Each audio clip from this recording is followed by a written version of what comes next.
हरे कृष्णा। अगर आप सबको कोई आपत्ति ना हो तो मैं कीर्तन कर सकती हूँ। मतलब क्लास से पहले अगर हम कीर्तन करें तो वो बहुत अच्छा होता है। तो अगर आपकी अलाउंस हो तो मैं कीर्तन करूँ।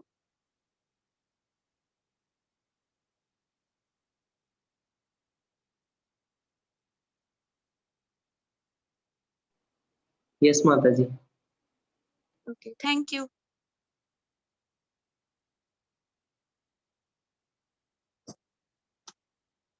जय राधा माधव, जय कुंज बिहारी, जय राधा माधव, जय कुंज बिहारी, जय गोपी जन वल्लभ, जय गोपी जन वल्लभ, जय गिरिवरधारी, जय राधा माधव, जय कुंज बिहारी, जय राधा माधव,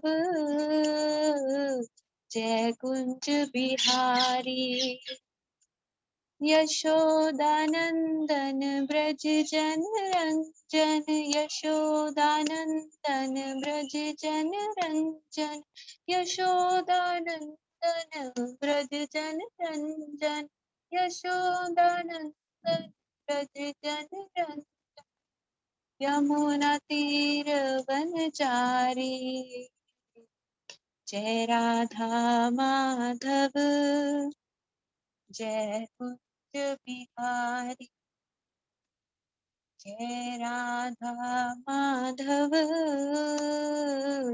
जय कुंज बिहारी, हरे कृष्णा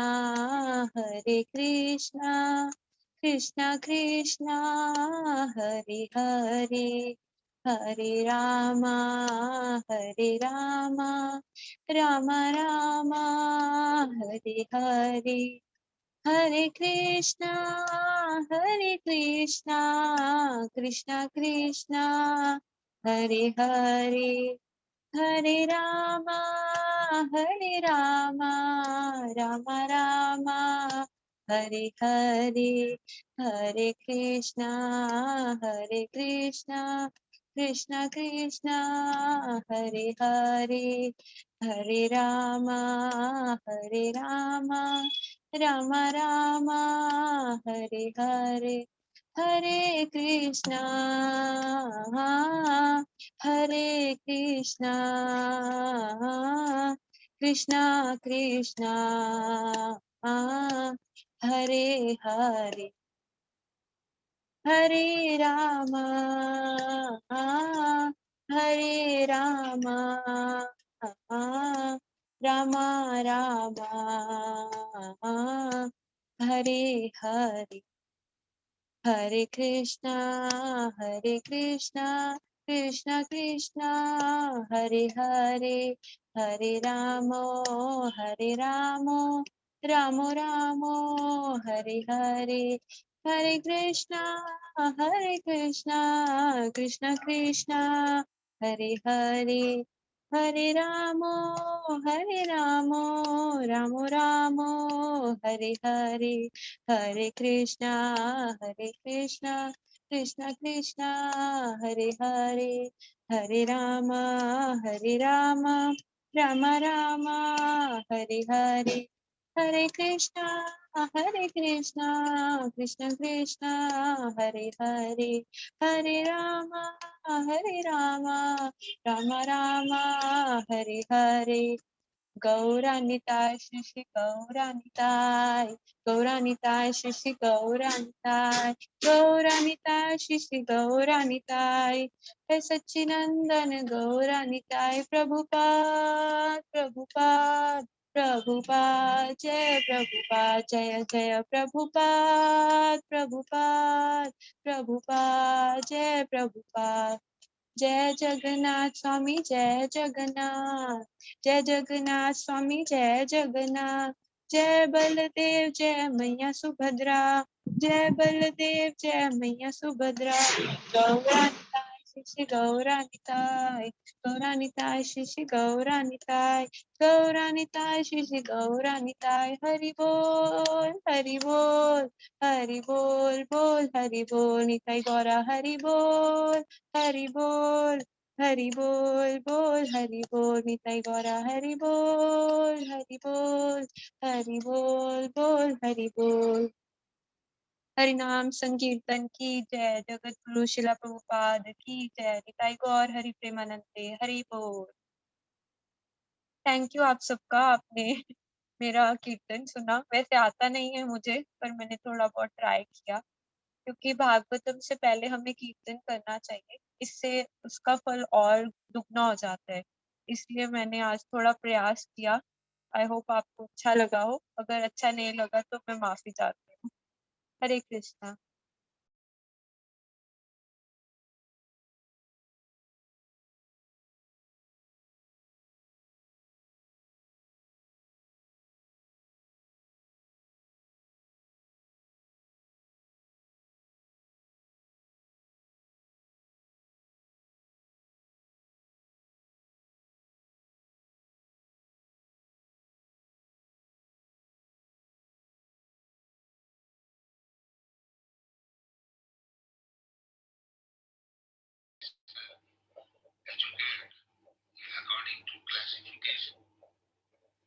हरे कृष्णा। हम सभी का स्वागत है आज सुबह के सत्र में। हम प्रार्थना से शुरू करते हैं।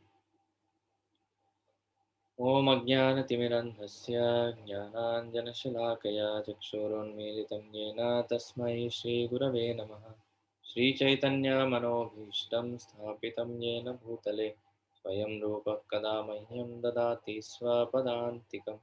वन्देऽहं श्रीगुरो श्रीयुतापदकमलं श्रीगुरून् वैष्णवांश्च श्रीरूपं साग्रजातं सहगणा रघुनाथान्वितं तं सजीवं साद्वैतं सावधूतं परिजनासहितं कृष्णचैतन्यदेवं श्रीराधाकृष्णपादान् सहगणा ललिता श्रीविशाखान्वितांश्च नमां विष्णुपादाय कृष्णप्रेष्ठाय भूतले श्रीमते भक्तिवेदान्तस्वामिनिति नामिने। नमस्ते सरस्वते देवे गौरवाणी प्रचारिणे निर्विशेषशून्यवादी पाश्चात्यदेशतारिणे। नमो महावदन्याय कृष्णप्रेमप्रदायते कृष्णाय कृष्णचैतन्यनाम्ने गौरत्विषे नमः। हे कृष्णा करुणा सिंधो दीनबंधो जगत्पते गोपेश गोपिका कांत राधा कांत नमोस्तुते। तप्त कांचन गौरांगी राधे वृंदावनेश्वरी वृषभानुसुते देवी प्रणमामि हरिप्रिये। वाञ्छाकल्पतरुभ्यश्च कृपा सिन्धुभ्यैव च पतितानां पावनेभ्यो वैष्णवेभ्यो नमो नमः। जय श्री कृष्ण चैतन्य प्रभु नित्यानंद श्री अद्वैत गदाधर श्रीवासादि गौरभक्तवृंद। हरे कृष्णा कृष्णा कृष्णा हरे हरे, हरे राम राम राम हरे हरे।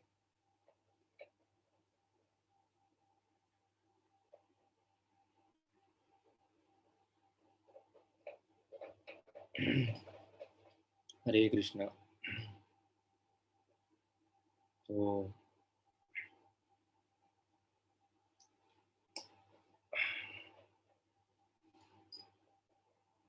हम अभी 5th चैप्टर के लास्ट पार्ट का चर्चा कर रहे हैं।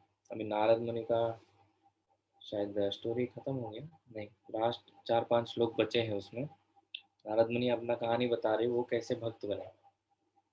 तो हम देखें कि उनके घर पे वो पिछले जन्म में वो एक दासी के पुत्र थे और उनके घर में कुछ भक्त लोग आए थे। और ये भक्त जो थे वो साधारण भक्त नहीं थे, और वो बहुत ऊंचे स्तर के भक्त थे जिनको भक्ति वेदांत बोला जाता है। जो सन्यासी थे और चातुर्मास के समय में वो किधर जा नहीं सकते हैं क्योंकि बहुत बारिश होते रहता है, इसीलिए वो उनके घर पे ही रुके थे। जब उनके घर पे रुके तो नारद मुनि उनका बहुत सेवा किया, उसके वजह से उनको बहुत कृपा प्राप्त हुआ। उन्होंने हेतु की कृपा उधर शब्द इस्तेमाल किया गया है। मतलब उनके हृदय में जो भक्ति था, वो नारद मुनि को दिया उन्होंने। तो ये चीज़ के बारे में आज हम थोड़ा चर्चा करेंगे कि विश्वनाथ चक्रवर्ती ठाकुर बोलते हैं कि भक्ति संजायते भक्ति। पहले तो वो एनालिसिस करते हैं कि हम भक्ति में कैसे आते हैं, भक्ति हमें कैसे प्राप्त होगी। तो ये बोलते-बोलते वो प्रश्न करते हैं अपने आप से, या जो पढ़ रहे हैं उनका पुस्तक माधुर्य कादम्बिनी, कि भक्ति क्या अपने पुण्य कर्मों की वजह से हमको मिलती है? क्या भक्ति हमारे अच्छे गुणों की वजह से हमको मिलती है? या भक्ति भगवान हमको दे सकते हैं क्या? तो ये सब चीज़ों के बारे में वो अ, प्रश्न करते हैं। लास्ट में एनालिसिस करके बहुत सारे प्रूफ्स देके वो ये प्रूव करते हैं कि भक्ति ना हमारे पुण्य कर्मों की वजह से, ना हमारे अच्छे गुणों की वजह से, ये किसी के कारण हमको नहीं मिल सकता। केवल एक भक्त के माध्यम से हमको भक्ति मिल पाती है। तो भगवान ने अपने आप को देने का जो प्रक्रिया हम बोल सकते हैं, the process of obtaining the Lord और प्रोसेस ऑफ रीचिंग कृष्णा, भगवान तक पहुंचने का रास्ता जो है ना, वो उनके भक्तों के द्वारा उन्होंने किया। क्योंकि बहुत बार भगवान को बोला जाता है कि आप पार्शियलिटी दिखाते हैं, आप पक्षपात करते हैं, कभी देवताओं की तरफ रहते हैं, कभी दानवों की तरफ रहते हैं। अभी भगवान भक्ति देने लगे तो लोग बोलेंगे आप किसी और को दे रहे हो, किसी को नहीं दे रहे हो, ये क्यों ऐसे कर रहे हो, आप तो भगवान हो, पक्षपात नहीं करना चाहिए। समोहम सर्वभूतेषु न मे द्वेषोऽस्ति न प्रियः। आप तो गीता में बोले हैं कि मुझे सब सब जीवात्मा मुझे एक समान है, मैं किसी का पक्षपात नहीं करता हूँ। तो इसीलिए भगवान ने अपने पास वो डिपार्टमेंट रखा ही नहीं। भाई मैं किसी को भक्ति देता ही नहीं, आपको कुछ मदद चाहिए तो बोलो, मैं करता हूँ। अ, वो बोले ज्ञान दीपेन भास्वता, जो अंदर से हमको ज्ञान चाहिए वो भगवान दे देंगे, और हमारे हृदय में अंधकार जो है वो नष्ट करेंगे, अनर्थों को नष्ट करेंगे। उनका नेचर ही ऐसा है, उनका नेचर ही इतना पवित्र है, भगवान ही इतने पवित्र हैं कि उन किसी भी तरह उनसे कनेक्ट होने से हमारे हृदय का परिवर्तन होता है, हृदय शुद्ध हो जाता है। तो वो चीज़ में भगवान हमको मदद करेंगे, हेल्प करेंगे।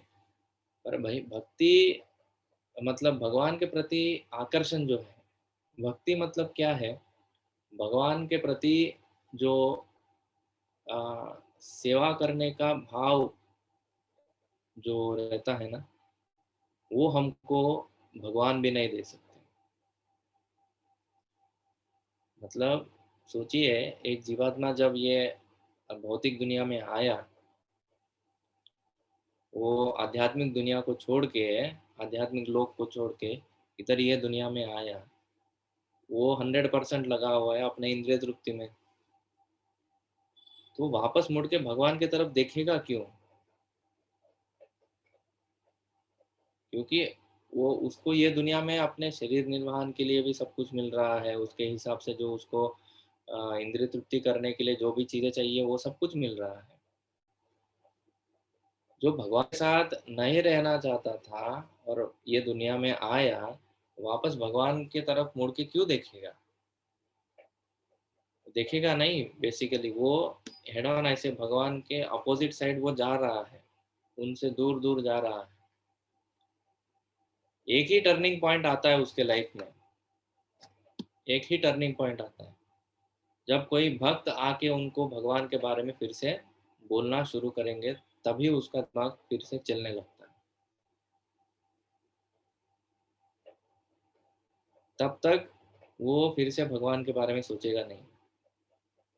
कोई भक्त या भक्त से लिखा हुआ जो किताब या कोई भी शास्त्र हो, तो वो शास्त्रों के माध्यम से, वो भक्त के माध्यम से फिर से भगवान के बारे में उसको इन्फॉर्मेशन मिलना चालू होगा। तब जाके फिर से वो भगवान के बारे में सोचना स्टार्ट कर सकता है, चांसेस है। फिर भी इतने आसानी से होगा नहीं। इसीलिए कृष्ण बोलते हैं बहुनाम जन्म नाम अंते ज्ञानवान माम प्रपद्यते। कोई ज्ञानी व्यक्ति को भी बहुत बहुत जन्म लगते हैं। तो अगर कोई भक्ति के मार्ग पे आना है, मनुष्याणाम सहस्रेषु कश्चित् यतः सिद्धये यततामपि सिद्धानाम कश्चिन् माम वेत्ति तत्त्वतः। बहुत बहुत योगियां रहते हैं, सिद्धि प्राप्त करने वाले रहते हैं, ज्ञानी रहते हैं। ये सब मनुष्याणाम सहस्रेषु, कितने कितने हजारों मनुष्यों में एक कोई ऐसे बनना चाहता है। ये दुनिया को छोड़ के कोई और चीज में भी इंटरेस्ट लेना चाहता है। उनमें से भी उनमें से भी कोई एक, हजारों वैसे मुनियों में से एक कोई मेरा भक्त बनता है, ऐसे भगवान बोलते हैं। तो भगवान के बारे में सोचना, उनके बारे में सुनने के लिए जो इंटरेस्ट हमारे अंदर जागी हुई है, इसका मतलब हमने बहुत इसके लिए घिसा है पीछे। हमको पता नहीं पिछले जन्मों में हमने क्या क्या किया, या ऐसे भी हो सकता है कोई भक्त के आए तो की कृपा के वजह से हम, उनके कृपा के वजह से ही हम अभी थोड़ा तो इंटरेस्ट हमको आ रहा है। तो जब तक वो भक्त हमारे जीवन में आता नहीं है और हमको भगवान के बारे में बताता नहीं है, तब तक हम पीछे मुड़ के कभी देखेंगे नहीं भगवान की तरफ। क्योंकि एक जीवात्मा जो भगवान को छोड़ के आया है, इंद्रिय तृप्ति कर रहा है, तो उसको उसको वो भूल गया बेसिकली, भगवान के बारे में भूल गया। इसलिए चैतन्य महाप्रभु के बारे में कितने सारे हमारे वैष्णव गीत है, जीव जागो, गौरा चांद बोले, कोथा निद्रा चाहो माया, पिशाची रखो। माया नामक ये पिशाची के गोद में कितने देर सोओगे, उठो उठो, ऐसे चैतन्य महाप्रभु बोल रहे हैं। उदिलो आरु न पूरब भागे, ये भी भजन में उसमें बोलते हैं कि हम भूल गए भगवान को। वापस याद दिलाने के लिए भगवान चैतन्य महाप्रभु खुद आके भक्त के रूप में वो प्रचार कर रहे हैं। सुबह सुबह करताल और मृदंग लेके नगर संकीर्तन करते हुए सबको याद दिला रहे हैं। तो बोलने का पॉइंट ये था, जब तक भक्त अ, नहीं आते हमारे जीवन में, तब तक हमको भक्ति के बारे में पता नहीं चलता है। और वो भक्त जो है, वो उसके मन में जितने भक्ति है भगवान के प्रति, हम हमको उतना ही वो दे पाएगा। तो ये भी एक चीज़ है। इसलिए शुद्ध भक्तों का जब हम संग लेते हैं, नवमात्र साधु संग सर्वशास्त्र कहे, नवमात्र साधु संग सर्व सिद्धि। तो साधु संग के बारे में सब शास्त्र गुणगान करते हैं, क्योंकि वो एकमात्र ऐसा चीज है जिसके वजह से हमारा भक्तिमय जीवन चलता रहेगा। अगर हमारे जीवन में ऐसे कोई एक व्यक्ति नहीं है जिसके लिए हम सब कुछ करने के लिए तैयार हैं,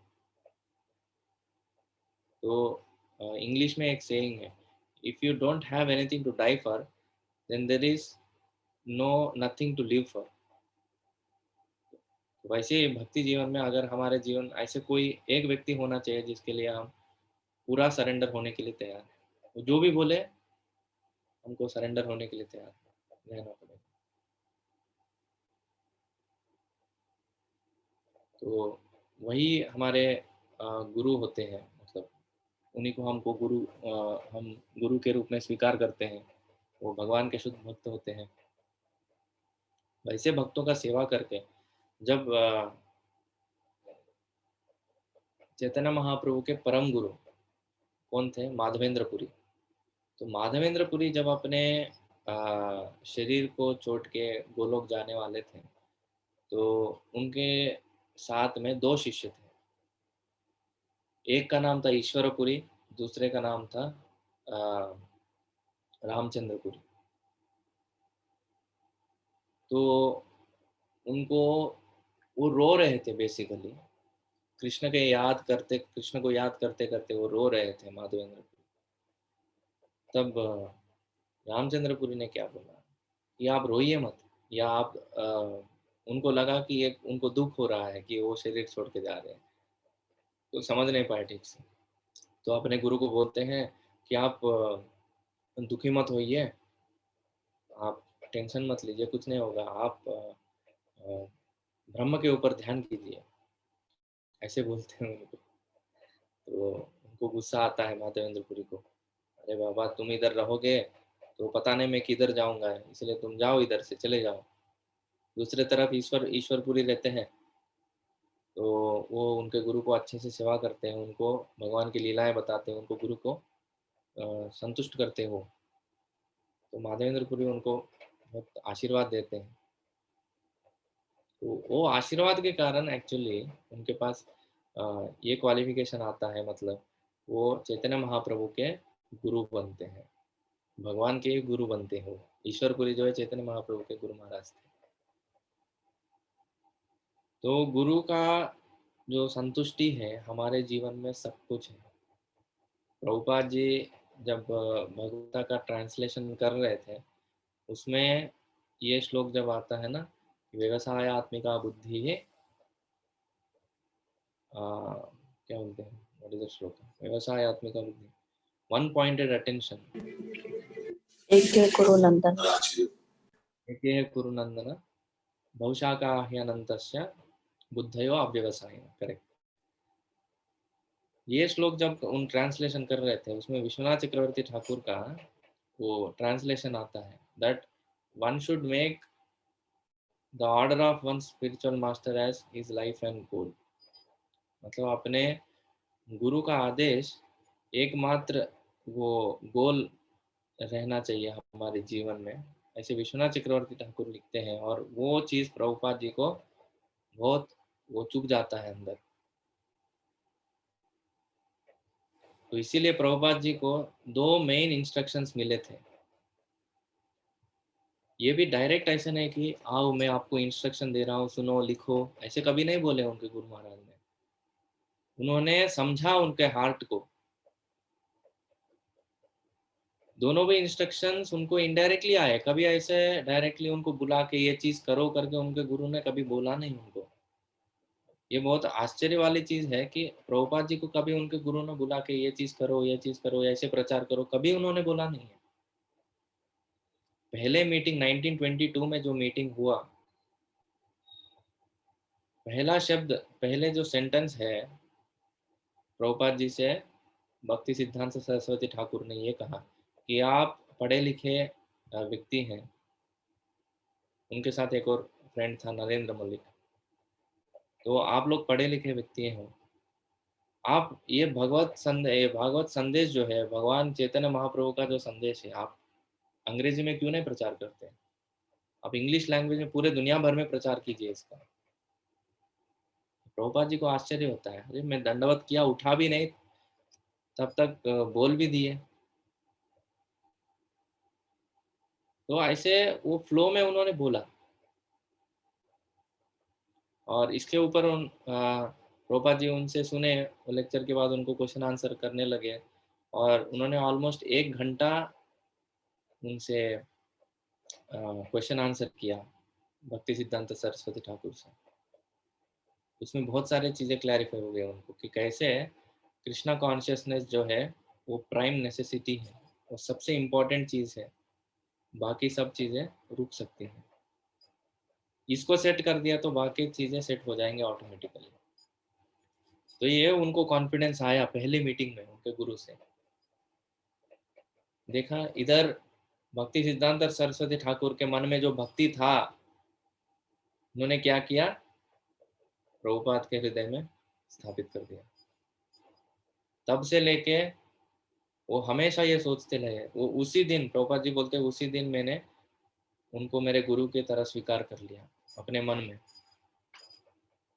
तो असली दीक्षा जो होती है ना, बहुत लोग हम भक्तों से सुनते हैं, असली दीक्षा जो होती है वो अंदर होता है। बाहरी रूप से जो सेरेमनी होता है, जो हमको माला मिलता है, नाम मिलता है, वो सब तो एक्सटर्नल है। पर असली कनेक्शन जो है वो गुरु से है, वो अंदर होता है। और उसी के वजह से हमारा एडवांसमेंट होता है। हम कितने कनेक्टेड हैं हमारे गुरु से, उससे वो एक ही फैक्टर है जिससे हम एडवांस हो सकते हैं। तो उसके बाद 1922 के बाद बहुत बार प्रभुपाद जी एक 2-3 बार मिले, बहुत बार मिले। एक बार मायापुर में मिले, एक बार 2 बार वृंदावन में मिले। तो एक बार ऐसे वृंदावन में जब मिले थे, तो राधाकुंड के तट पे ऐसे चल रहे थे अपने गुरु भक्ति सिद्धांत सरस्वती ठाकुर के साथ। तब उन्होंने बोला कि आपको ये हमारे मठ में ना आग लगा हुआ है, सब लोग मुझे ये ये रूम चाहिए, वो रूम चाहिए, मुझे ये चाहिए, वो चाहिए करके एक दूसरे से लड़ाई कर रहे हैं और प्रचार करना भूल रहे हैं। तो मुझे पूछोगे तो मैं ये मठ जिस मार्बल से बना हुआ है, जिस फर्शी, उन दिनों में मार्बल का फर्शी लगाना मतलब बहुत महंगा चीज़ था, तो भगवान के लिए करके उन्होंने लगाया था। और मुझे पूछोगे तो ये सब फर्शी उठा के, मार्बल का फर्शी उठा के मैं उस पैसों से मैं किताबें छापना चाहता हूँ। तो इससे उनको पता चला प्रभुपाद जी को कि मेरे गुरु महाराज को किताब छापना जो है बहुत अच्छा लगता है प्रचार के लिए। तो ये 2 इंस्ट्रक्शन उनके मुंह से उन्होंने दिया। पहला इंस्ट्रक्शन फुलफिल करने के लिए उन्होंने इस्कॉन का स्थापना की। पूरा दुनिया भर में इस्कॉन का स्थापना किया। 108 मंदिर बनाए। और देखिए, जब एक शिष्य एक गुरु का आज्ञा फुलफिल करता है, तो देखिए उसका लेवल क्या होता है, मतलब कैसे वो, किस लेवल तक प्रभुपाद जी ने वो फुलफिल किया। अंग्रेजी में प्रचार करो इतना ही बोला है, पर उसको कौन सा लेवल तक वो लेके गए। 108 मंदिर स्थापित किए पूरे 6 खंडों में। ये पहला इंस्ट्रक्शन उन्होंने फुलफिल किया। दूसरा इंस्ट्रक्शन उन्होंने फुलफिल किया बीबीटी स्थापित करके, भक्ति वेदांता बुक ट्रस्ट। वो निरंतर, इस्कॉन और बीबीटी दोनों अलग इंस्टीट्यूशंस है, अगर आपको पता रहेगा तो।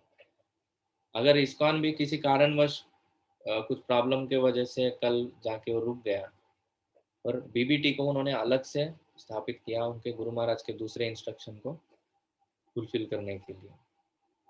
कुछ भी हो जाए, बुक्स का प्रोडक्शन रुकना नहीं चाहिए, किताब छपने चाहिए, भागवत संदेश जो है वो छपते रहना चाहिए और जाते रहना चाहिए।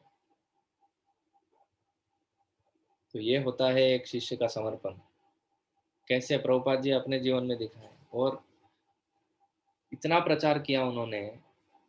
आज हम अगर कृष्णा करके हम गूगल में टाइप करेंगे, तो जितने भी पिक्चर्स आपको आते हैं ना, उसमें से 90% जो है वो इस्कॉन के जो पेंटिंग्स है वही है। एक व्यक्ति, सिंगल व्यक्ति इतना कुछ किया उन्होंने। सो हमारे हम भी जब प्रचार करते हैं तो हमारे हृदय में जितना भक्ति है भगवान के प्रति, उतना ही हम लोगों को दे पाते हैं। और ये भक्तों के वजह से ही हमारे जीवन में वो भक्ति आ पाया। वैसे नारद मुनि के केस में जो भक्ति वेदांत उनके घर पे आए थे, उनके हृदय में जो भक्ति था वो उन्होंने नारद मुनि को दिया। और उनका उच्छिष्ट खा के, उनका प्रसाद लेके, उनका सेवा करके, उनका जो भागवतम वो जो बोल रहे थे, भागवत कथा जब उन्होंने किया उनके घर में 4 महीनों तक, वो सुन के नारद मुनि का हृदय पूरा तरह शुद्ध हो गया और कुछ भौतिक कलमश बचा ही नहीं है। पाप कर्म तो ऐसे भी नष्ट हो गए, उसका तो कुछ कहना ही नहीं है। पर जो भौतिक चीज़ों के लिए जो भी थोड़ा बहुत इच्छा था वो सब खत्म हो गया और कुछ भी नहीं बचा। तो वैसे रहता है हमारे जीवन में जो भक्तों का महत्व है ना, इतना इम्पोर्टेंट है। शिवजी पार्वती को एक श्लोक बोलते हैं, तो एक बार दोनों का संवाद होता है, उसमें बोलते हैं वो कि आराधनामि सर्वेषां विष्णोराराधनं परम, तस्मात् परतरम देवी तदीयानाम समर्चनम। सब आराधनाओं में से श्रेष्ठ क्या है? विष्णु का आराधना। आराधनाम ही सर्वेषां विष्णोर आराधनम परम, सब आराधनाओं से श्रेष्ठ क्या है? विष्णु का आराधना। तस्मात् परतरम देवी, उससे भी श्रेष्ठ आराधना एक और है। क्या है? तदीयानाम समर्चनम, तो उनके भक्तों का आराधना जो है भगवान विष्णु के आराधना से भी बढ़कर है। तो जब हम भक्तों को सेवा करते हैं, वो भगवान की सेवा से भी बढ़कर है। तो इसीलिए जो मध्यमा, जो 3 लेवल होते हैं डिवोटी के भागवतम के अनुसार, एक होता है कनिष्ठ अधिकारी, एक होता है मध्यम अधिकारी, एक होता है उत्तम अधिकारी। तो कनिष्ठ अधिकारी जो रहता है ना, सिर्फ विग्रहों, ऐसे वर्णन आता है, सिर्फ विग्रहों का सेवा करता है, और वो उसको लगता है कि ये विग्रह जो भगवान को ज़्यादा महत्व देता है। उसके हृदय में अभी भी थोड़ा थोड़ा इतने शास्त्र में परिपक्व नहीं रहता है, और अगर थोड़ा भी कोई प्रश्न करेगा या कुछ करेगा, तो वो भक्ति में उसको डाउट आने लगेगा और छोड़ के जाने का भी संभावना है। तो ये कनिष्ठ अधिकारी है, उसको लगता है भगवान और मैं बहुत इंपॉर्टेंट रिलेशन है, भगवान के साथ रिलेशन मेंटेन करेगा, इधर भक्तों के बारे में ज़्यादा सोचेगा नहीं। ये लेवल पे कनिष्ठ अधिकारी बोलते हैं इसको। और मध्यमाधिकारी के लेवल पे आते ही वो 4 चीज़ें करता है। एक होता है अ, भक्तों का संग, मतलब जो उनके इक्वल्स है उनसे मैत्री करता है, जो उनसे कम दर्जे वाले लोग हैं उनको दया दिखाता है, और जो भगवान के ईर्ष्यालु व्यक्ति, भगवान से जो ईर्ष्या करते हैं उनसे दूरी मेंटेन करता है, और भगवान का आराधना करता है। ये 4 चीज़ें करता है। तो इधर वो मानता है कि भगवान तो है ही, वो सबसे ऊपर है, पर उनके भक्त जो है ना, वो भी सबसे इम्पोर्टेंट है। और उत्तमाधिकारी के लेवल पे तो ऐसे होता है। मध्यमाधिकारी का एक फैक्टर क्या है, कभी कोई आर्गुमेंट करता है तो इतना शास्त्रों का ज्ञान पूरी तरह उसको आया नहीं रहता है, इसीलिए वो कभी कभी हारने का संभावना रहता है, पर कभी कृष्ण को छोड़ के नहीं जाएगा मध्यमाधिकारी। दूसरों को हरा नहीं पाएगा, पर फिर भी खुद को खुद छोड़ के नहीं जाएगा भगवान को। उत्तमाधिकारी के लेवल पे कोई भी शास्त्र से कोई भी आर्ग्यूमेंट आप दीजिए, वो हर आर्ग्यूमेंट को संभाल पाएगा, और छोड़ के जाने का तो बात ही नहीं है, दूसरों को भक्त बना सकता है। तो ये हो गया उत्तमाधिकारी का लेवल। मध्यमाधिकारी का लेवल अगर आना है, तो भक्तों का इम्पोर्टेंस समझना बहुत इम्पोर्टेंट है। हमारे जीवन में हम कितने भक्तों से हम संगति करते हैं। एक होता है 3 लेवल्स रहते हैं इसमें। एक होता है थोड़े हमसे जो जूनियर है, दूसरा होता है हमारा इक्वल, और एक होता है हमारा सीनियर। तो सीनियर भक्त वो है जो हमसे ज़्यादा रियलाइज्ड है, और जो हमसे ज़्यादा साल बिताए हैं, जो हमसे पहला दीक्षा लिए। तो ये सब लोग जो हो गए हमारे सीनियर लोग हो गए। और हमारे इक्वल मतलब हमारे साथ में जो चल रहे हैं, भक्ति कर रहे हैं, सब माला कर रहे हैं, हमारे बैच के जो, ऐसे समझ में आता है ना, इक्वल रियलाइजेशन वैसे लेवल के लोग। और जूनियर बोले तो अभी अभी जो हमसे बाद में आए, वो अभी सीख रहे हैं और लेवल आ रहे हैं।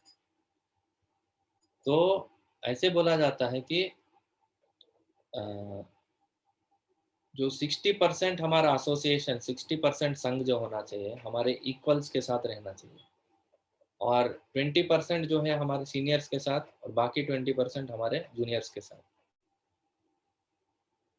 तो 20% सीनियर्स के साथ तो बहुत इजी है रिलेशनशिप मेंटेन करना, वो तो बोलते हैं हम सुनते हैं, तो उसमें कुछ प्रॉब्लम नहीं होता। उनको हम आदर देते हैं, रेस्पेक्ट देते हैं, प्रभु जी आपके वजह से मेरा भक्ति अच्छे से हो रहा है, बहुत अच्छे से ये कर रहा है। हाँ, तो हम बोलते हैं उनको अच्छे से, ग्रैटिट्यूड रहता है। तो ये कनेक्शन भी बहुत इंपॉर्टेंट है। और जब हम प्रचार करते हैं, जब जूनियर्स की बात आती है तो हम प्रचार करते हैं, लोग हमको बोलते हैं कि हाँ आप हमको हेल्प कर रहे हैं, ये कर रहे हैं, वो कर रहे हैं। तो जूनियर्स को हम प्रचार करते हैं। और बाकी 60% हमारा मेन संग जो होना चाहिए, हमारे इक्वल्स का होना चाहिए। हमको ऐसे दोस्त रहने चाहिए, ऐसे फ्रेंड्स रहने चाहिए कृष्णा कॉन्शियसनेस में, भक्तिमय जीवन में, जिनके साथ हम बैठ के साधना कर सकें, जिनके साथ बैठ के हम कृष्ण के बारे में बोल सके। गीता में कृष्ण क्या बोलते हैं? सततम कीर्तयन्तो माम यदन्तश्च दृढ़ं व्रतः। क्या बोलते हैं, भूल गया। तो भक्त साथ में आके सततम कीर्तयन्तो माम, तो हमेशा मेरा भजन करते हैं। और एक श्लोक में ये बोलते हैं, तुष्यन्ति च रमन्ति च। What is that shloka? Very important.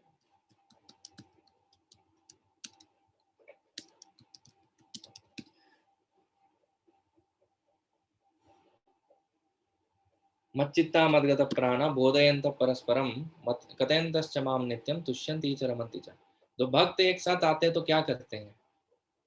Movie लगा के देखते हैं क्या? या आ, गाने गाते हैं क्या? अंताक्षरी खेलते हैं क्या? नहीं। क्या करते हैं? मच्चित्ता मद्गत प्राणा बोधयन्त परस्परम, बोधयन्त परस्परम, एक दूसरे को कृष्ण के बारे में बात करते हैं। कथयन्तश्च माम नित्यम, मेरे कथा नित्य उनके उनके बीच में चलते रहता है। तुष्यन्ति च रमन्ति च, उसके वजह से उनको तुष्टि मिलती है और उसमें ही उनको रमन्ति मतलब आनंद, उसमें रमते हैं वो। 60% जो फैक्टर है ना हमारे जीवन में, हमको ऐसे दोस्त बनाने चाहिए हमारे भक्ति में जीवन में, जिनके साथ हम कृष्ण के बारे में बात कर सके, कृष्ण के बारे में शेयर कर सके, हमारे जो प्रगति है या हमारे जितने भी भक्ति में चीजें हो रही है हमारे साथ उसको शेयर कर सके। तो आप सोचते 60% ये होना चाहिए हमारे जीवन में। तो हमको ऐसे दोस्त बनाने चाहिए। बाहरी दुनिया में हम बहुत सारे दोस्त बनाते हैं और बहुत सारी चीज़ें एक साथ करते हैं। जैसे कॉलेज में जब हम रहते हैं, साथ में पढ़ते हैं, मज़ा करते हैं, उधर जाते हैं, इधर जाते हैं, तो वो जो फ्रेंडशिप है ना हमको भक्तों के बीच में बनाना चाहिए। तो वो भक्तों के बीच में जब बनाते हैं, ये भक्त का संगति जो है वो हमको आगे लेके जाएगा। ये तो सिर्फ भगवान का ही नाम, भगवान से ही संबंध बनाना है डायरेक्ट बोले तो पॉसिबल ही नहीं है। वो कैसे हो जाएगा? हम मंदिर में आएंगे, सिर्फ भगवान से बात करके, उनका नाम जप करके एक कोने में बैठेंगे, ये करेंगे, हो गया, चले जाएंगे। सोचिए अगर मंदिर में सब कोई ऐसे ही करता था तो कैसे लगता? कोई एक दूसरे का संबंध नहीं है, आके भगवान के साथ डायरेक्ट बात कर ली है, उनका दर्शन लिए और थोड़ा माला जप लिया और चले गए। इसमें कुछ भी इंटरेस्टिंग चीज़ नहीं है। जब भक्तों के साथ रहते हैं, साथ में सेवा करते हैं, साथ में बुक टेबल लगाते हैं या प्रसादम बनाते हैं साथ में, और कभी माता जी लोग हैं तो फूल माला बनाते हैं, तो साथ में भगवान का सेवा जो साथ में होता है ना, उसमें बहुत आनंद आता है। या चैतन्य महाप्रभु जब आए तो उन्होंने क्या सिखाया? वो एक भक्त के रूप में आए। चैतन्य चरितामृत जो पीएचडी स्टडी हम बोलते हैं वो क्या है? भक्तों के बीच में कैसे भक्ति करने का यही सिखाते हैं।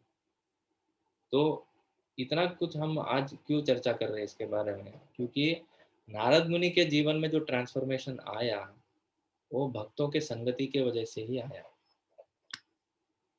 और वो क्वालिटी ऑफ एसोसिएशन कैसा है वो डिटरमाइन करता है, वो निर्धारित करता है कि हमारे जीवन में हम कितना आगे बढ़ेंगे भक्ति में।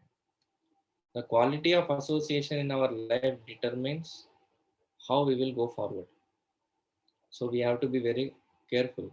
When I say association here, it means devotee association. In devotees also there are various levels of devotees. भक्तों में भी अनेक श्रेणियों के भक्त हैं। तो हमको चूज करना आना चाहिए कि किसके साथ कैसे संग करना है। सब भक्तों को हम आदर देते हैं, सब रेस्पेक्ट देते हैं, हरे कृष्णा सबको हम रेस्पेक्ट देते हैं, पर हम किससे इंस्पायर होते हैं, किससे लेते हैं और किसके साथ ज़्यादा समय बिताते हैं, किसके साथ संग करते हैं, ये हमको ध्यान में रखना चाहिए। क्योंकि समय बहुत कीमती है हमारा और हमको ठीक से अगर भक्ति करना है तो देखिए नारद मुनि के जीवन में सिर्फ उन्होंने 4 महीना शुद्ध भक्तों का सेवा किया, बस लाइफ सेट हो गया उनका। बाकी कभी मुड़ के देखे ही नहीं उन्होंने, वापस मुड़ के देखा ही नहीं। तो कभी भी हमको शुद्ध भक्तों का सेवा करने का मौका मिले, कभी नहीं छोड़ने का। हमेशा हमको ईगर रहना चाहिए, हमेशा हमको आतुर रहना चाहिए। कब सेवा मिलेगा, भक्तों का सेवा कब मिलेगा, कि उनको संतुष्ट कर दिया। वो तुम्हार हृदय सदा गोविंद विश्राम, गोविंद कहना मोरा वैष्णव पराम। उनके हृदय में गोविंद बैठे हुए हैं। जब उनको हम संतुष्ट कर देंगे तो गोविंद उनके हृदय में से हमारे हृदय में आएंगे। तो एक ही रास्ता है वो, और कुछ भी रास्ता नहीं है। 100 माला जपिए दिन में, फिर भी कुछ होने वाला नहीं है अगर हम ठीक से भक्तों का सेवा नहीं करेंगे। तो हमारे गुरु को अगर हम संतुष्ट नहीं कर रहे हैं हमारे 100 माला करने से, फिर भी उसका कुछ फायदा नहीं। तो यही प्रभु हमको जी, सीख शुद्ध मिलती है। भक्तों की पहचान कैसे हो प्रभु जी? शुद्ध भक्तों का पहचान बहुत इम्पोर्टेंट, अच्छा प्रश्न पूछा आपने। 6 क्वालिटीज देते हैं नेक्टर ऑफ डिवोशन में। मैं आपको दिखाता हूँ इसको।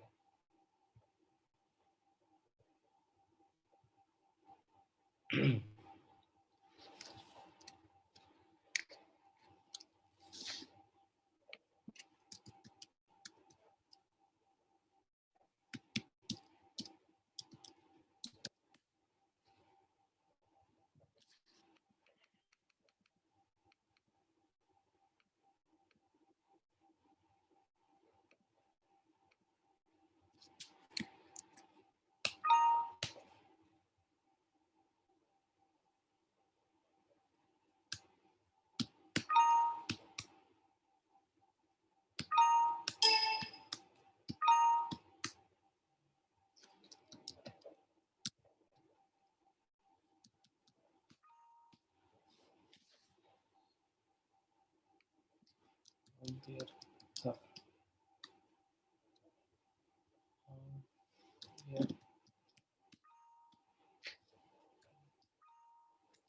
रहा नेक्टर ऑफ डिवोशन में।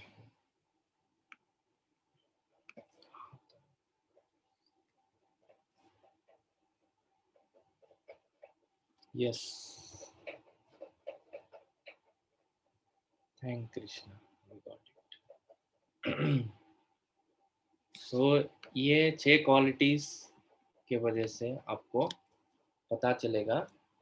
6 नहीं, इधर 9 दिए हैं। ओके, इसके बारे में भी और डिस्क्रिप्शन है नीचे।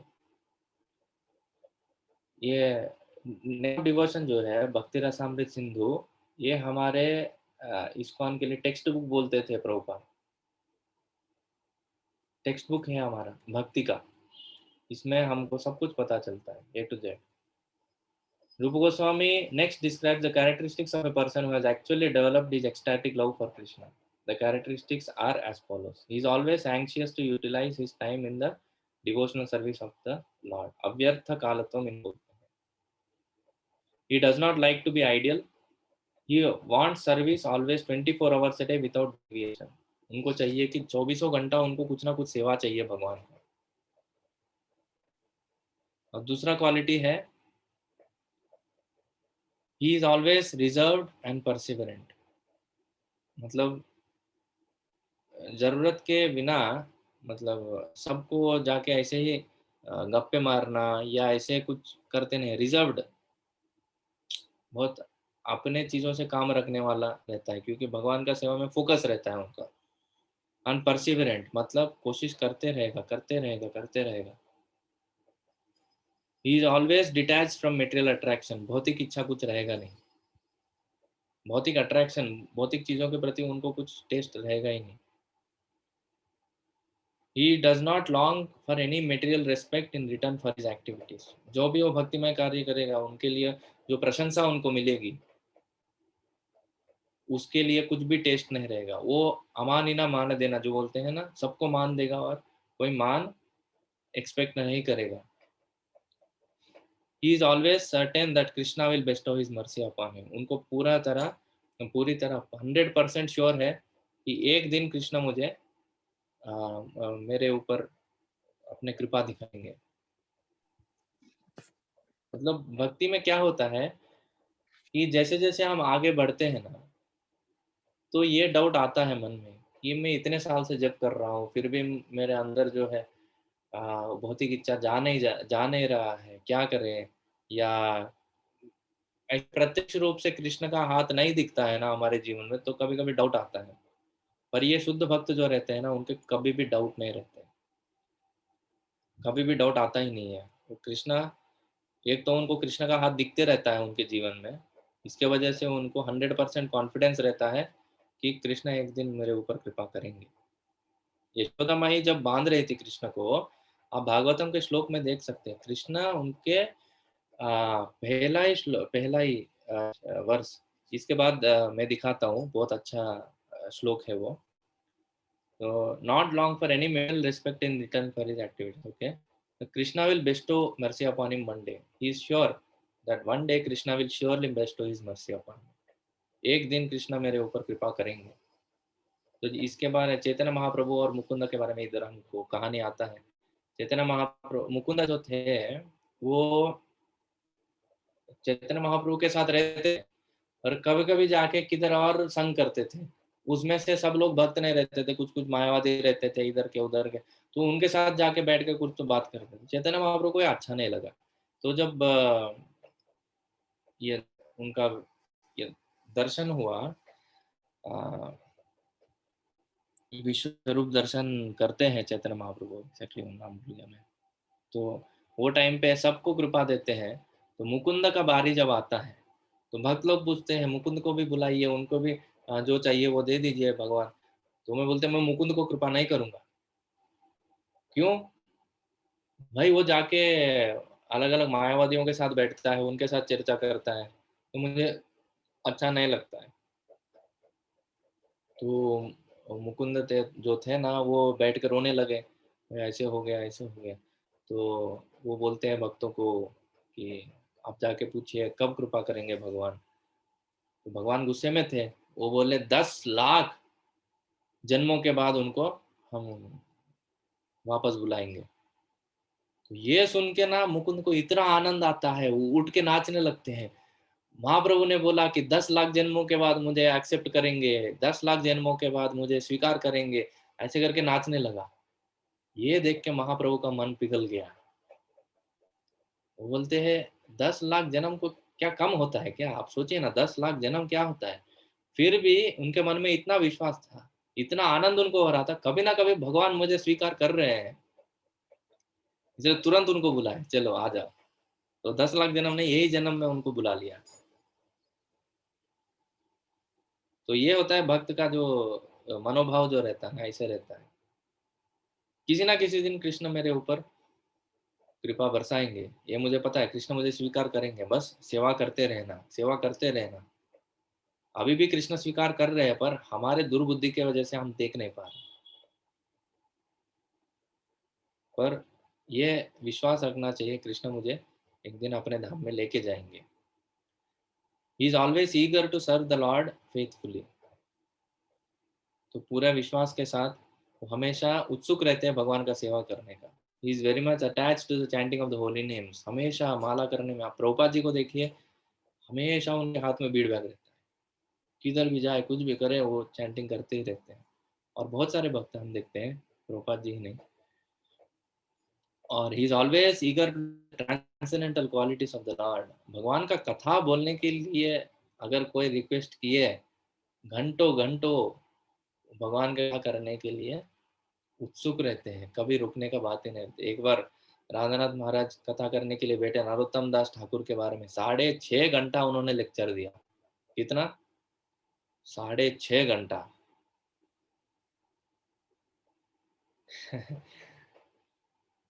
आसान बात नहीं है। साढ़े एक बार वो बैठे, भक्ति तीर्थ महाराज के बारे में वो गुणगान करते, भगवान के बारे में छोड़ दिए, उनके फ्रेंड के बारे में, भक्ति तीर्थ महाराज के बारे में वो गुणगान कर रहे थे। 5.5 घंटा उन्होंने लेक्चर दिया। तो ये होता है शुद्ध भक्त कैसे होते हैं, भगवान का नाम लेने में, भगवान की कथा करने में कभी थकते नहीं है।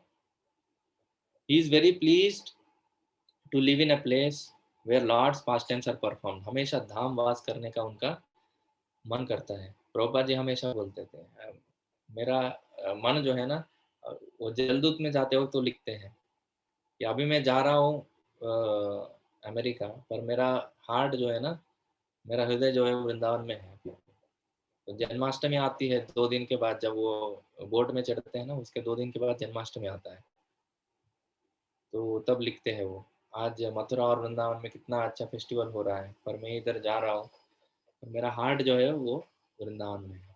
तो वैसे ये क्वालिटीज होते हैं प्योर डिवोटी का, ये पहचानने का ये रहता है, उनका पहचान होता है। इसके बारे में डिटेल डिस्क्रिप्शन है नीचे, आप ये पढ़िए 18 चैप्टर नेक्टर ऑफ डिवोशन के, बहुत अच्छा ये है। और एक श्लोक में दिखाने वाला था मैं 10th कैंटो में, mother Yashoda binds Krishna.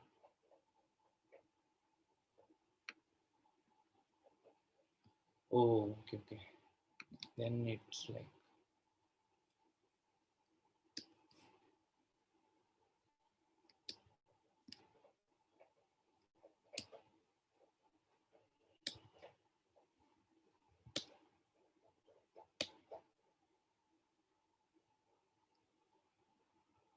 yes. स्वमातु स्विन्न गात्राय विस्त विस्रस्त कवरस्रजः दृष्ट्वा परिश्रमं कृष्णः कृपयासीत् स्वबंधने। तो इधर बोलते हैं कि because of Mother Yashoda's hard labor, her whole body became covered with perspiration, and the flowers and comb were falling from her hair. When child Krishna saw his mother thus fatigued, he became merciful to her and agreed to be bound. तो कृष्ण ने देखा कि उनके माँ बहुत परिश्रम करके थक गई, तब जाके कृष्ण ने उनको कृपा दिखाया, उनसे बंधे जाने के लिए और रेडी हो गए। तो इससे हमको क्या पता चलता है कि हमारे जीवन में भी जब तक हम कृष्ण का सेवा कर करके थक नहीं जाते हैं ना, तब तक कृष्ण इतना इजीली कृपा हमको देंगे नहीं।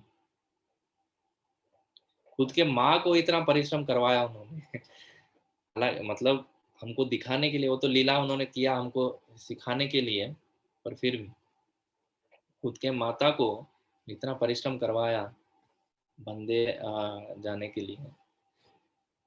बहुत मेहनत करना पड़ेगा। भक्तिमय जीवन में लोग सोचते हैं भक्ति करेंगे हरे कृष्ण वाले कुछ माला जपते हैं, आराम से खाते पीते सोते हैं, वैसे नहीं रहता। भक्तिमय जीवन में जितना परिश्रम रहता है ना, बाहर की दुनिया में उतना नहीं रहता है, या हमको उतना परिश्रम करना चाहिए, उतना हार्डवर्क हमको करना चाहिए भक्ति में। ये सब क्यों? कृष्ण को प्रसन्न करने के लिए और उनके भक्तों को प्रसन्न करने के लिए। या ऐसे भी बोल सकते, कृष्ण को प्रसन्न करने का मार्ग जो है वो भक्तों के द्वारा हमको कृष्ण को प्रसन्न करना है। हमें हमारे गुरु हमको जो आदेश देते हैं, वो आदेश हमारे जीवन के सबसे मूल्यवान चीज होना चाहिए, उसको याद करते करते हमारा जीवन बिताना चाहिए। एक एक बूढ़ा व्यक्ति रहता है, बूढ़ा व्यक्ति नहीं, एक्चुअली एक बहुत तरुण व्यक्ति रहता है। वो गुरु के आश्रम में अभी अभी ज्वाइन होता है, मतलब वो रहेगा 7-8 साल का कुछ। तो गुरु के आश्रम में वो ज्वाइन हुआ, तो एक दिन ना उसका सेवा था कि रोज जाके लकड़ी लेके आना, गुरु के लिए लकड़ी लेके आके, यज्ञ के लिए जो लकड़ी लगता है ना, वो लेके आना। तो रोज ये जाता था, जंगल से लकड़ी लेके आके गुरु को देता था। तो ये उनका सेवा था। तो एक दिन वो गए थे लकड़ी लेके आने के लिए, लेके आते आते वक्त ना उन्होंने देखा वो लकड़ियों के ऊपर एक सफेद बाल था। उस सफेद बाल देख के उनको चमत्कार हुआ कि सफेद बाल कहाँ से आ गया। तब उनको समझा कि गुरु का सेवा करते करते उनके जीवन के 80 साल बीत गए, और अभी उनका 80 साल का उम्र हो गया। तो कभी पता ही नहीं चला कैसे 80 साल उनके जीवन में बीत गए। तो वैसे हमारा जीवन भी जो ना हमारे गुरु के सेवा में ऐसे बीत जाना चाहिए, कभी पता ही नहीं चलना चाहिए कि कैसे जीवन बीत गया और हम गुरु का और कृष्ण का सेवा करें। तो वैसे हमारा जो गोल रहना चाहिए, और कृष्णा हमको टेस्ट करेंगे। जब तक हम मेहनत नहीं करेंगे हमारे भक्ति जीवन में, तब तक तो अ, मतलब बहुत मुश्किल है कृष्ण तक पहुंचना। और जब मेहनत भी करते हैं ना, तब भी कृष्ण टेस्ट करते हैं। तो कृष्णा अपने माता को भी इधर देखिए, covered with perspiration and flowers and comb were falling from her hair। बहुत मेहनत किया यशोदा में, इधर से रस्सी ला के उधर से रस्सी ला के उनको बांधने का प्रयास किया। घर के भी काम थे, यशोदा में सुबह उठने से लेके वो कृष्ण का सेवा ही करती है, रात में उनको सुलाने तक। ये भक्त का ऐसा रहना चाहिए, भगवान से पहले उठ जाना चाहिए, भगवान के बाद सोना चाहिए। भगवान मंदिर में कब उठ जाते हैं? 4 बजे उनको उठाते हैं। भगवान अगर 4 बजे उठ रहे तो हम कितने बजे उठना चाहिए? और भगवान तो 9 बजे सो जाते हैं, तो उसके बाद हम सो सकते हैं। कुछ कुछ मंदिरों में नाइट ड्रेसिंग होता है, तो 10 बजे 10:15 बजे ऐसा सोते हैं। तो भगवान को उठाना चाहिए और भगवान के बाद हमको सोना चाहिए। और ये थोड़ा क्या बोलते हैं, जल्दी होना चाहिए। ऐसे नहीं कि 7:30 बजे सुबह भगवान को उठा दिया और रात में 12 बजे उनको सुला दिए, ऐसा नहीं। एनीवे, तो आज हम डायरेक्टली श्लोक में जा नहीं पाए भागवतम के, पर एक सेकंड चार्जिंग।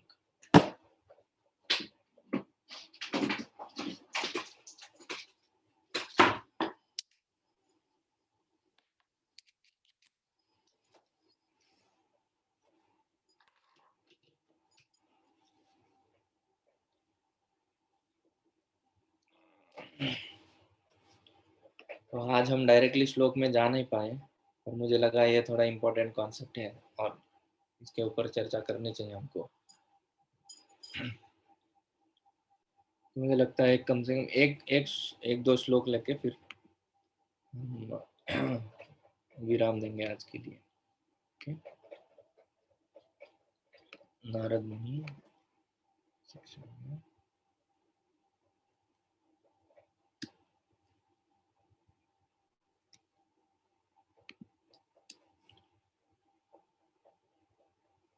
ये हो गया। यस,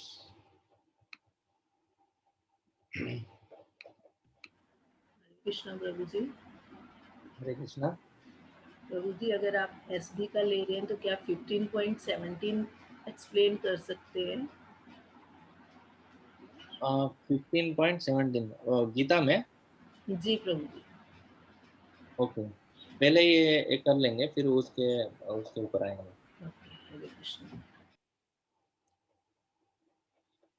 उच्छिष्टलेपाननुमोदितो द्विजैः सकृत्स्म भुञ्जे तदपास्तकिल्बिषा। एवं प्रवृत्तस्य विशुद्धचेतसस्तद्धर्म एवात्मरुचिः प्रजायते। ओह सॉरी, ये हिंदी में करेंगे ना, भूल गया।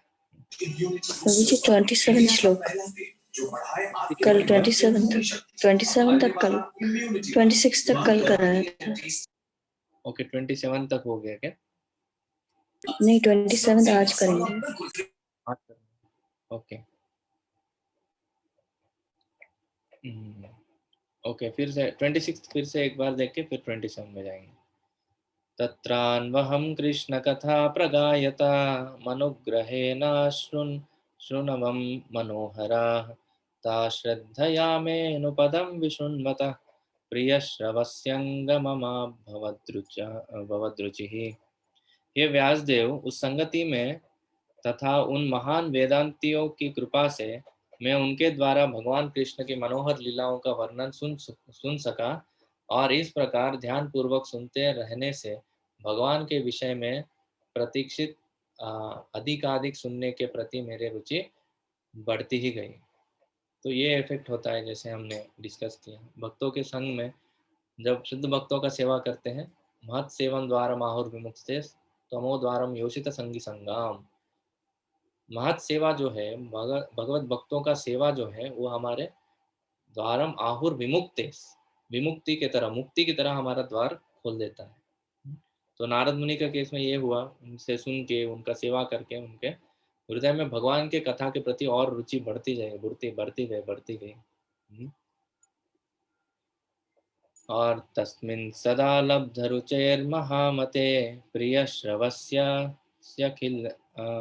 खिलतामतिर्मम ययाहत्मेतत् सदसत्सवं स्वमायया पश्ये मयि ब्रह्म निकल्पितं परे। हे महामुनि, जो ही मुझे भगवान का आस्वाद प्राप्त हुआ, त्यों ही मेरा ध्यान भगवान का श्रवण करने के प्रति अटल हो गया, और जो ही मेरा रुचि विकसित हो गई, त्यों ही मुझे अनुभव हुआ कि मैंने अज्ञानतावश ही स्थूल तथा सूक्ष्म आवरणों को स्वीकार किया है, क्योंकि भगवान तथा मैं दोनों ही दिव्य हैं। तो उनको भौतिक चीज़ों के प्रति क्या बोलते हैं, विरक्ति भी आ गया। भौतिक स्थूल और सूक्ष्म शरीर मैंने क्यों ग्रहण किया, इसका ज़रूरत ही नहीं है, इसको छोड़ देते हैं। ऐसे मनोभाव उनका डेवलप हो गया, और उनका दिव्य स्थिति हो जाए वो उनको समझ में आ रहा है कि मैं आत्मा हूँ, भगवान परमात्मा है, हम दोनों के बीच में यह संबंध जो शाश्वत है, उनको समझ में आ रहा है चीज। ओके। और इत्थं शरत्प्रावृषिका हरे विष्णुन्वत्तो मेनुसवं यशोमलं संकीर्त्यमानं मुनिभिर्महात्मभिः भक्ति प्रवृत्तात्म रजस्तमोपः। इस प्रकार वर्षा तथा शरद दोनों ऋतु में मुझे इन महामुनियों से भगवान हरि की धवल कीर्ति का निरंतर कीर्तन सुनते रहने का सुअवसर प्राप्त हुआ। जो ही मेरी भक्ति का प्रवाह होने लगा कि रजोगुण तथा तमोगुण के सारे आवरण विलुप्त हो गए। तो ये इफेक्ट हम देख सकते हैं। ठीक है, तो आज के लिए हम इधर विराम देंगे और कल कंटिन्यू करेंगे, कल चर्चा करेंगे। कृष्ण के कुछ प्रश्न हैं? प्रभु जी, कनिष्क अधिकारी, ये मध्यम अधिकारी, क्या इनमें भी स्टेजेस होते हैं प्रभु जी? होते हैं माता जी। जस्ट एक सेकेंड ना, कोई दरवाजा बजा रहा है, मैं जाके देख के आता हूँ।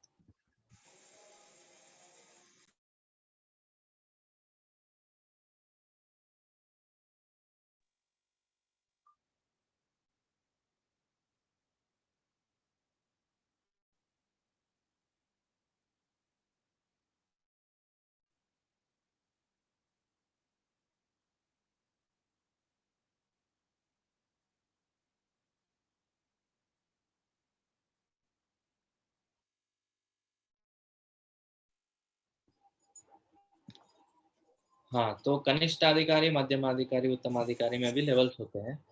कनिष्ठ तीनों में भी तीनों लेवल होते हैं, कनिष्ठ मध्यम, कनिष्ठ उत्तम। तो उनके लेवल के हिसाब से वो रहते हैं। मतलब थोड़ा तो एक्सप्लेन कीजिए ना प्रभु जी, थोड़ा विस्तार से बताइए ना, मतलब उनके क्या कार्य होते हैं, क्या है मतलब। ओके, जनरली ऐसा कुछ इसके बारे में ज़्यादा डिटेल हमको मिलता नहीं है, पर ऐसे समझ सकते हैं जो कनिष्ठ अधिकारी में भी जो ज़्यादा एडवांस्ड है, जो धीरे धीरे भक्तों के संग से जुड़ रहा है और ज़्यादा सीरियसली ले रहा है, वो मध्यम अधिकारी बनने का स्टेज पे आ रहा है। मध्यम अधिकारी का मेन हमको ये दिखता है कि वो प्रचार करने में लग जाता है। तो कोई वो लेवल पे आ रहा है तो जस्ट उससे पहले वाला जो लेवल है कनिष्ठ उत्तम बोल सकते हैं। कनिष्ठ में भी वो थोड़ा बेटर है।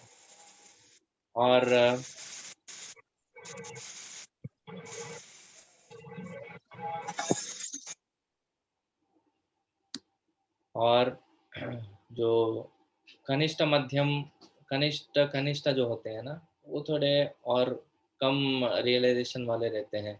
और मंदिर में जब हम सेवा करते हैं, सिर्फ भगवान को ही मानना, कभी कभी कनिष्ठ अधिकारी हम एक और चीज़ देखते हैं कि उन झगड़ा बहुत करते हैं एक दूसरे में। तो अनर्थ जाते नहीं है ना ज़्यादा, तो बहुत झगड़े होते हैं एक दूसरे के बीच में। ये भी कनिष्ठ का एक स्वभाव है।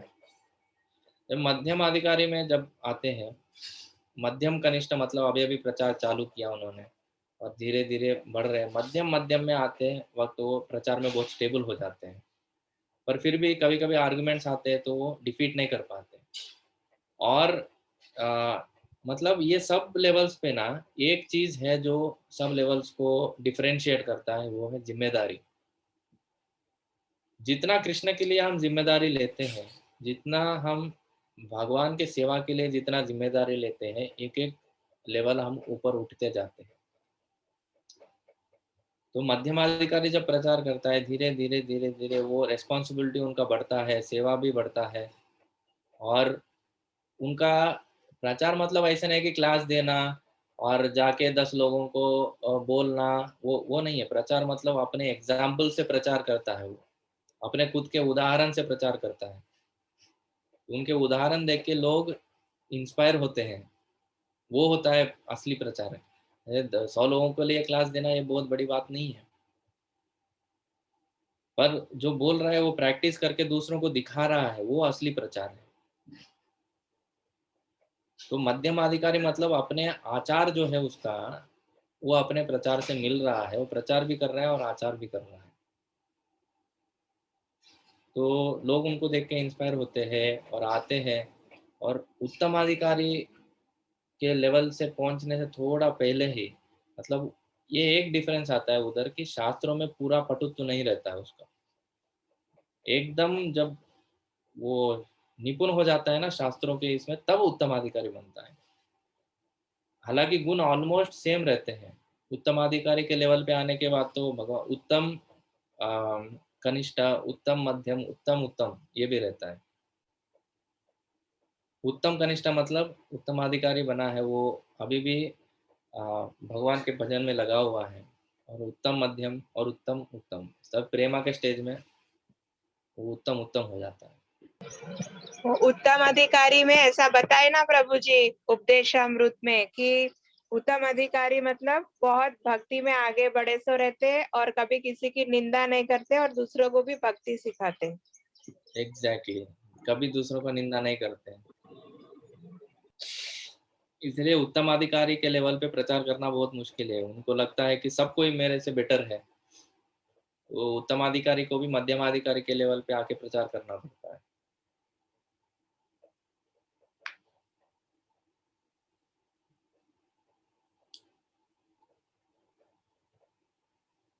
ठीक है।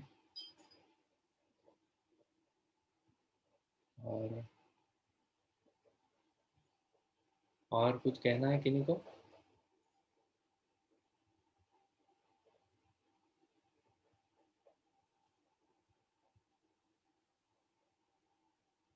ठीक है फिर हम, हाँ यस माता जी।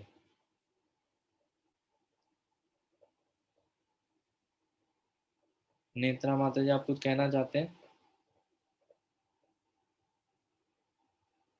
नहीं, ठीक है।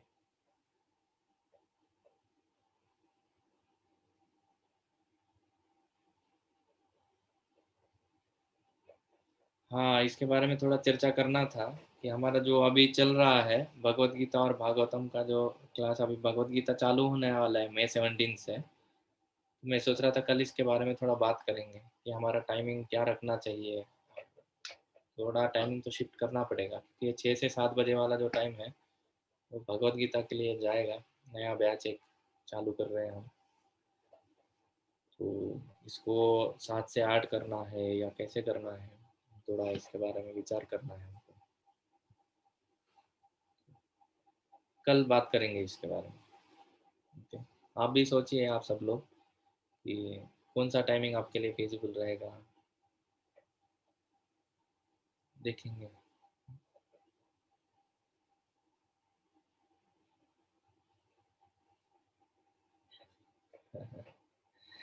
Seven to eight is too late for you, no?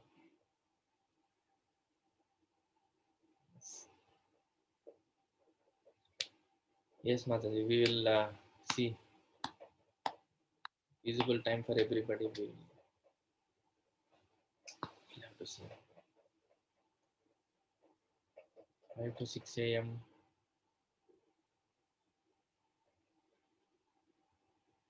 ठीक है प्रभु जी, कल इसके बारे में और चर्चा करेंगे, टाइमिंग्स के बारे में, क्या रखेंगे क्या नहीं, सबके फिजिबिलिटी के हिसाब से। Thank you. हरे कृष्णा। कल मिलेंगे हम फिर से। हरे कृष्णा। हरे कृष्ण। थैंक यू प्रभु जी। हरे कृष्णा। हरे कृष्णा प्रभु जी, दंडवत प्रणाम। हरे कृष्णा, दंडवत प्रणाम। हरे कृष्णा प्रभु जी, दंडवत प्रणाम।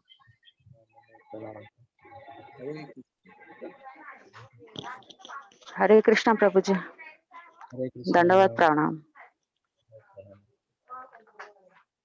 हरे कृष्ण प्रभु जी, थैंक यू। हरे कृष्ण प्रभु जी।